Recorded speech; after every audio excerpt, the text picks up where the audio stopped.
عمارت کے اندر باقاعدہ روشنی کا انتظام موجود تھا۔ جگہ جگہ کروسین لیمپ تھے جن کو روشن کر دیا گیا تھا۔ سب لوگ ہال میں بیٹھے تھے۔ مزمل کے چہرے پر موجود پٹی کچھ اور فسانہ سنا رہی تھی۔ شام سے ہونے والی بارش اب تک نہیں رکی تھی، حالانکہ رات کے 8 بج چکے تھے۔ سب اداس اور رنجیدہ تھے۔ کفالت مرزا نے اس اداسی کو کم کرنے کے لیے کچھ چٹکلے سنانے کی کوشش کی تھی، مگر وہ کامیاب نہیں ہوئے تھے۔ کسی کا موڈ ہی نہیں بن رہا تھا۔ سب لوگ مزمل پر ہونے والے حملے کو لے کر پریشان تھے۔ ہانیہ ایک طرف اداس اور پریشان بیٹھی تھی۔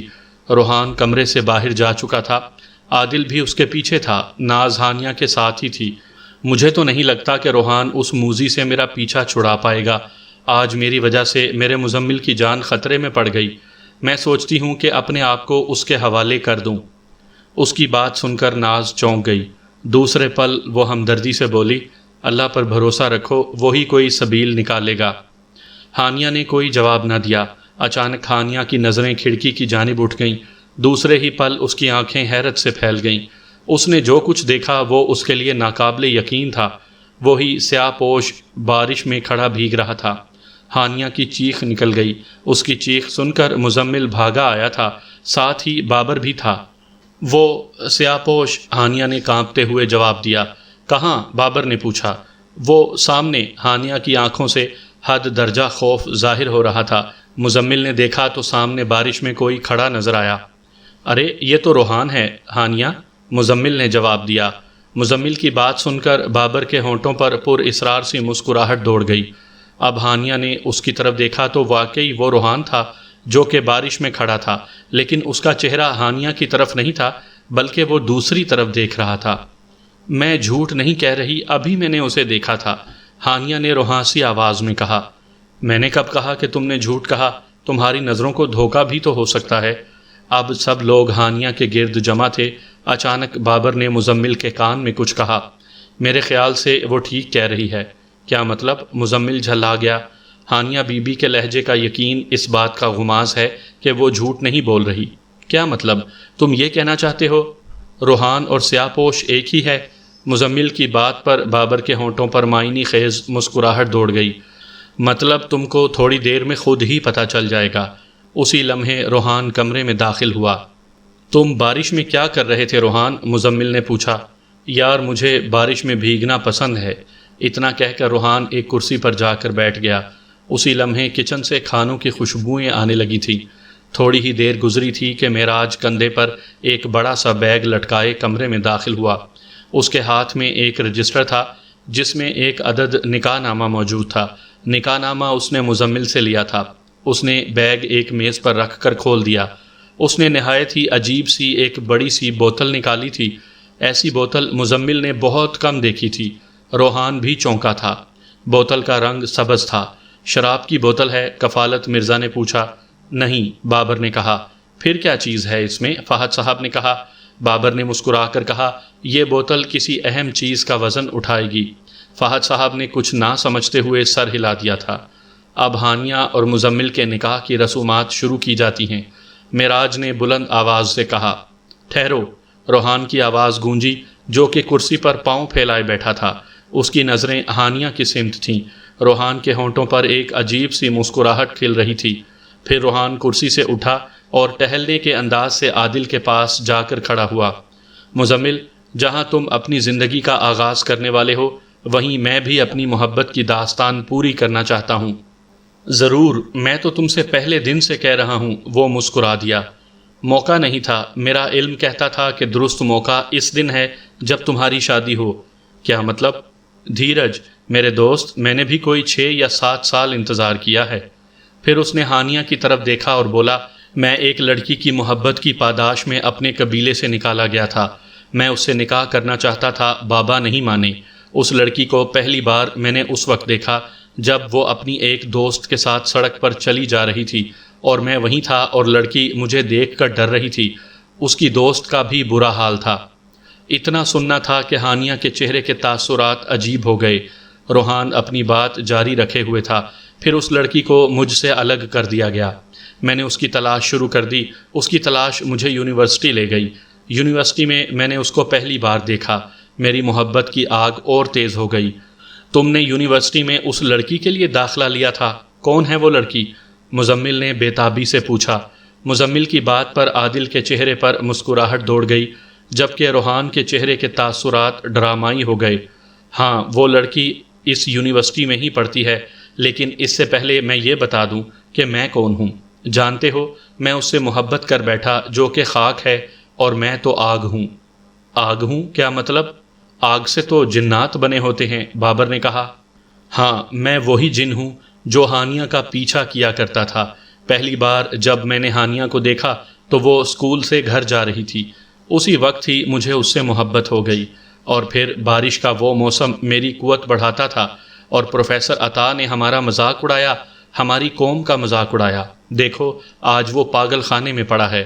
پاشا کا ایکسیڈنٹ بھی میری قوتوں کے زیر اثر تھا، کیونکہ اس نے ہانیہ کو مجھ سے دور کیا تھا، اور وہ بابا جی کے چہرے کو زخمی بھی میں نے ہی کیا تھا۔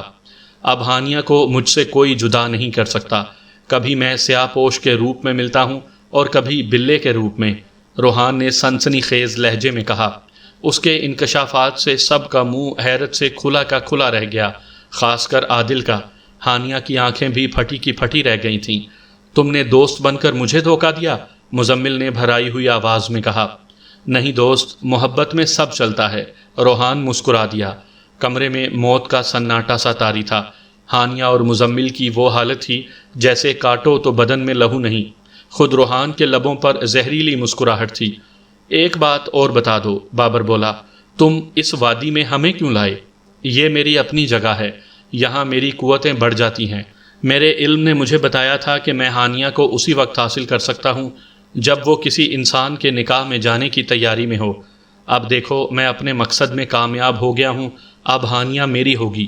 روحان کی آواز حد درجہ بھاری ہو گئی۔ سب کی حالت خوف سے پتلی تھی، خاص کر ہانیہ کی۔ اس کی نظروں میں خوف تھا، وہ پھٹی پھٹی نظروں سے روحان کی طرف دیکھ رہی تھی۔ تم نے ہانیہ کا ہاتھ پکڑا تھا نا؟ اب میں تم کو بتاؤں گا، روحان نے مزمل کو مخاطب کر کے کہا۔ مزمل سکتے کی سی کیفیت میں تھا۔ اچانک وہ بولا، میں ہانیہ سے اب بھی محبت کرتا ہوں اور کرتا رہوں گا، تم چاہے جان سے مار دو۔ مزمل کا لہجہ پر عزم تھا۔ جواب میں روحان کے ہونٹوں پر زہریلی مسکراہٹ پھیل گئی۔ دوسرے ہی پل اس کی ہیئت بدلنے لگی۔ اب روحان اس بلے کے روپ میں آ چکا تھا جو کہ اپنی خون خوار آنکھوں سے ان کی طرف دیکھ رہا تھا۔ اچانک اس نے مزمل کی طرف جست لگائی۔ اسی لمحے بابر کا ہاتھ اپنی جیب میں گیا۔ جب باہر آیا تو اس کے ہاتھ میں ایک نیلے رنگ کی تسبیح موجود تھی جو چمک رہی تھی۔ بابر نے زور سے حق اللہ کا نعرہ لگایا اور وہ تسبیح اس بلے کی جانب اچھال دی۔ تسبیح سیدھی ہی بلے کی کمر پر لگی تھی۔ وہ بلا فضا میں ہی جھول کر رہ گیا۔ دوسرے ہی پل وہ تسبیح تیزی سے بلے کی کمر کے گرد لپٹتی چلی گئی تھی، اور جب بلا زمین پر گرا تو اس کے گرد شکنجا کس چکا تھا۔ معراج نے کچھ پڑھ کر پھونک ماری۔ ایک بہت بڑا لوہے کا جال اس بلے کے گرد کھڑا ہو گیا۔ لوہے کے جال میں سے ایک عجیب قسم کی روشنی نکل رہی تھی۔ بلے نے زور لگایا اور اپنے آپ کو اس شکنجے سے آزاد کروا لیا۔ وہ بڑی تیزی سے اس جال کی طرف بھاگا تھا، مگر جیسے ہی وہ جال کے نزدیک پہنچا، آگ کا ایک شعلہ سا نکلا تھا اس جال سے، اور وہ بلا ڈر کر پیچھے ہٹ گیا۔ وہ کوشش کرتا، ہر بار اس کو ناکامی کا ہی منہ دیکھنا پڑتا۔ بلے کی یہ حالت دیکھ کر سب نے سکون کا سانس لیا۔ ہانیہ کے چہرے پر بے تحاشا سکون تھا اور وہ نفرت بھری نگاہوں سے بلے کی جانب دیکھ رہی تھی۔ عین اسی وقت بابر اور معراج نے اپنے چشمے اتار دیے۔ مزمل تو حیرت سے ہی اچھل پڑا۔ اگر داڑھی کے بال سیاہ نہ ہوتے تو وہ دونوں اس کو حکیم صاحب اور مرشد ہی لگے تھے۔ ہم دونوں وہی ہیں، بابر مسکرایا، جو کہ مرشد تھا۔ ہم نے تم سے اور اس موذی سے خود کو پوشیدہ رکھنے کے لیے یہ بہروپ بدلا۔ ہم چاہتے تھے کہ یہ موذی اپنے گرد موجود حصار کو ہٹا لے۔ اس نے حصار ہٹایا اور ہم اس کی شخصیت تک پہنچ گئے۔ ہم نے جان کر تمہیں مایوس کیا تھا تاکہ یہ کمبخت کھلے۔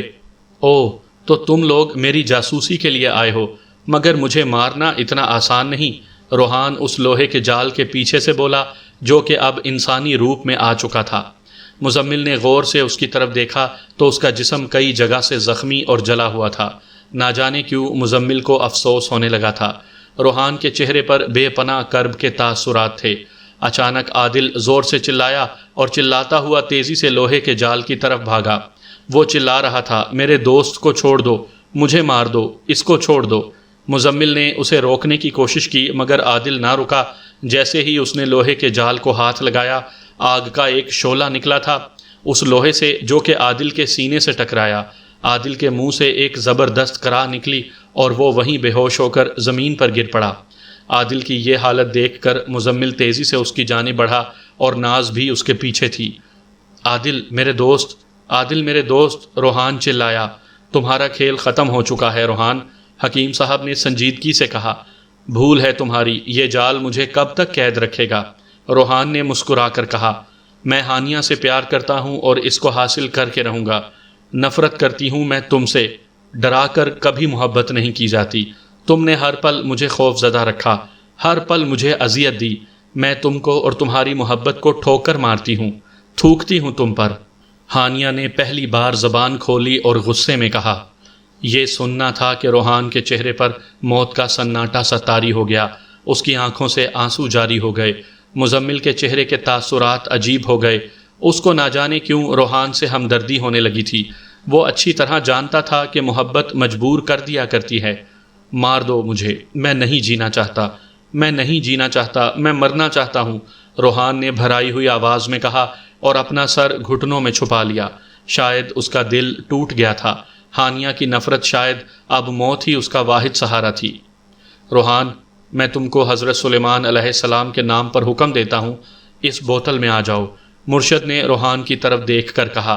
روحان نے چونک کر اس کو دیکھا اور پھر دوسرے ہی پل اس کے چہرے کے تاثرات عجیب ہو گئے اور پھر وہ ایک نیلے رنگ کے دھوئیں میں تبدیل ہو گیا۔ وہ دھواں لوہے کے جال سے باہر نکل کر اس بوتل کی طرف جا رہا تھا جو کہ معراج نے میز پر رکھی تھی۔ مرشد آنکھیں بند کیے وظیفہ کرنے میں مصروف تھے۔ وہ دھواں سمٹ کر اس بوتل میں داخل ہو گیا تھا اور معراج نے کچھ پڑھ کر پھونکا اور بوتل کا کارک لگا دیا۔ لو بھئی مزمل میاں، اب تم آرام سے نکاح کر سکتے ہو، ہم اس بوتل کو ٹھکانے لگا دیں گے، مرشد نے مسکرا کر کہا۔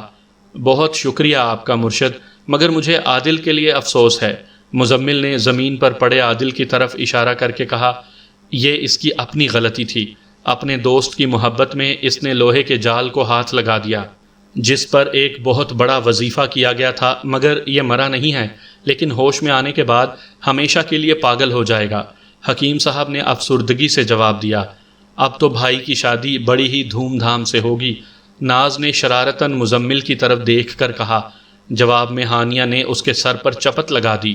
سب لوگ کہہ کہا لگا کر ہنس پڑے تھے۔ روحان تو قید ہو گیا، مگر اس کے حصے کا کھانا کون کھائے گا؟ کفالت نے منہ بنا کر کہا۔ باندھ لے، بازار میں فروخت کر دینا، فہد صاحب کا جواب تھا۔ ایک بار پھر بلند کہے گونج اٹھے، مگر حکیم صاحب کی مسکراہٹ ان کہوں پر حاوی تھی۔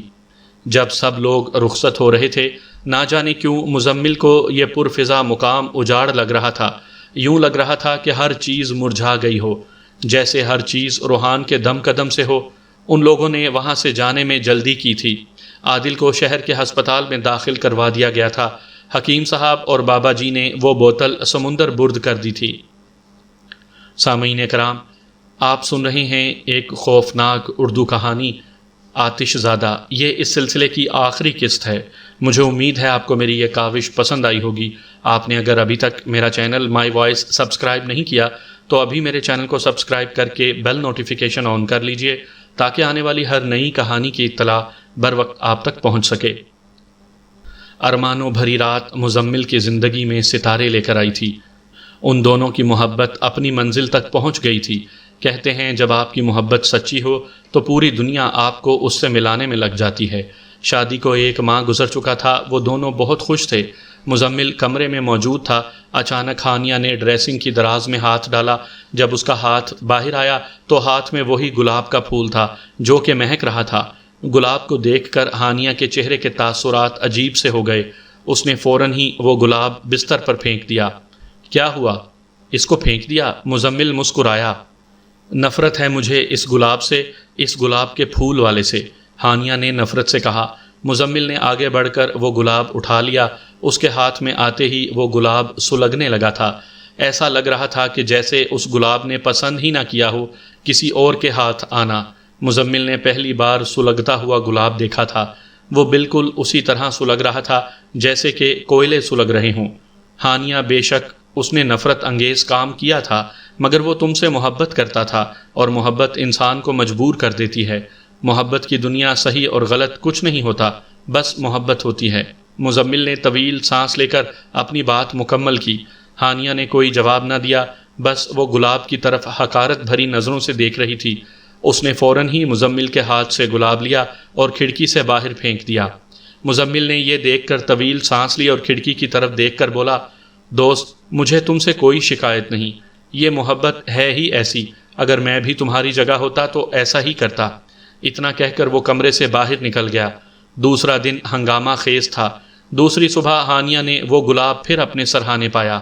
اس کی تازہ خوشبو پورے گھر میں پھیل رہی تھی۔ یہ دیکھ کر ہانیہ اٹھی اور ڈر کر پیچھے ہٹ گئی۔ اس نے گلاب کو غور سے دیکھا تو اسے ایسے لگا کہ روحان اس سے مخاطب ہو اور کہہ رہا ہو، تم مجھے بے شک اپنے دل سے دور کر دو، مگر میری خوشبو خود سے دور نہیں کر سکو گی۔